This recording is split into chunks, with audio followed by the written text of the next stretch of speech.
Hello mga kasama, nandito na naman tayo kasama ko. Kung mapapansin nyo, baklas-baklas na yan ha. Ito kasi ayaw mag-drain eh. Oh, sige, nandito na tayo. Na-check ka na to. Supply, sakit ng drain motor, sunog. Ayun o. Tapos, resistance ng drain motor, chinek natin sa tester, tandaan yung resistance niya. 4K din siya. Katumbas ng mga resistance ng mga inlet valve motor. 4K resistance, nirekta ko na, humihila. So, pag ganun, ang sira ay board. So, ang drain motor kulay black. Black. Black. Ayan. Yung black nandito. So, nandito yung black. Magsukat kayo ng voltahe, nakasaksak. Saksak nyo, set nyo sa spin. Magda-drain yon. Tutukan nyo ng tester sa common ng lahat ng motor. Common ng lahat ng motor kasi ng Samsung yellow. Ayun o. Common. Yellow. Common ng inlet yellow. Common ng inlet yellow. Switch blue. Switch gray. Switch white. So, ganun din ang common ng drain motor. Ayun o. Drain motor to pababa. Ang switch niya black. Ayun. Black switch. 4K na sukat ko doon. Common plus black. Saksak yan. Dito ka mag-check ng isang 110 at dito sa black isang 110. Black kasi pag nakalagay. So, wala ako nasukat. 70 lang. Ang nasukat niya ito. Kaya 70, dapat 110. Kasi hindi naman malakas na ground dito. 70 nasukat niya. So, dapat 110 yun kung malakas siyang ground. Pero hindi siya ground. Switch yan ang line 2. Hindi nagsiswitch yung line 2. Triac ng drain motor. So, nandito yan. So, buksan na natin yung unit. Yan lang tayo. Para sa Samsung na ayaw mag-drain. Buuan drain. Buo ng wire. Actually, nabuo ka na yung wire. Sira din yung wire. Buo ang drain, buo ang wire, buo ang resistance.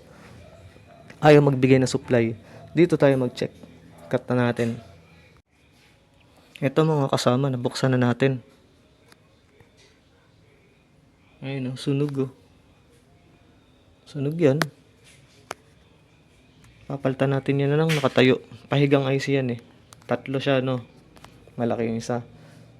Water in, water in, water in. Downy, water jet. Sabon, drain. Malaki sa drain. Papalit natin dyan IC na transistor na nakatayo. Ito mga kasama. Nakatayo ang ipapalit natin triac. Ayan. Itong maliit, triac ng drain. Ang diagram niya ay live. Live din yung gitna. Live, live. May gitna yung maliit. Live, live. Switch itong kaliwa. Contact signal itong kanan. Signal papunta sa IC. Ito naman, ito kasi live, ito live niya. Ito signal contact. Ito ang switch niya. Gitna switch. Live switch. Live switch. Baliktad. Signal, signal. Doon lang sila nagkapareho sa signal. So, dito yan. Signal. Signal. Switch. Live. Signal. Yan, signal. Live switch. Pagbabalik-tarin mo lang itong dalawa. Kasi ito yung switch niya eh. So, nakaganyan siya mga kasama. Nahanapan natin ng pwesto. Yan, hanapan natin ng pwesto. Switch. Hindi. Contact signal. Contact signal. Live. Live. Ito kasi live niya eh, di ba? Sa tabi yung live niya. Kasi sa pinagkuhaan ko, sa tabi yung live niya. Ayun o. Yan yun. Ito live niya sa tabi. Contact signal. Switch. O live niya sa tabi. So live niya sa tabi. Switch. Contact signal. Kailangan reviewin nyo rin yung pinagkuhaan nyo. Kasi pag yung pinagkuhaan nyo, iba yung kanyang mga pin out. Hindi siya gagana. Hindi siya magda-drain pa rin. So, try muna natin. Alright mga kasama, nakasaksak na. Try natin yung unit kung magda-drain. Pakinggan nyo mabuti kung may lalagitik. 1, 2, 3, 4, 5. Ikalima yung drain. Yan. Start.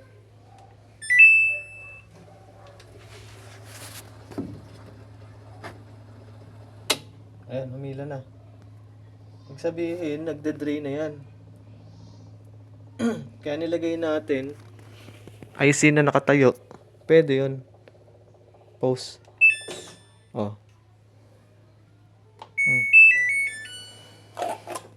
Review natin. So, pwede yung mga nakatayo. Basta tama ang lagay nyo. Pag hindi tama yung pinouts na nilagay nyo, hindi gagana. Mas worse, baka sumabog kasi maswitch niya yung dito sa signal eh. Siyempre 110 yun, baka maswitch niya yung signal doon. Sira, lalong nasira. Kaya kailangan tama yung mga pinouts. Review nyo maigi. So, kabit na natin. Okay na yan. Para ma-check. So, yun lang mga kasama. Putulin ko na dito.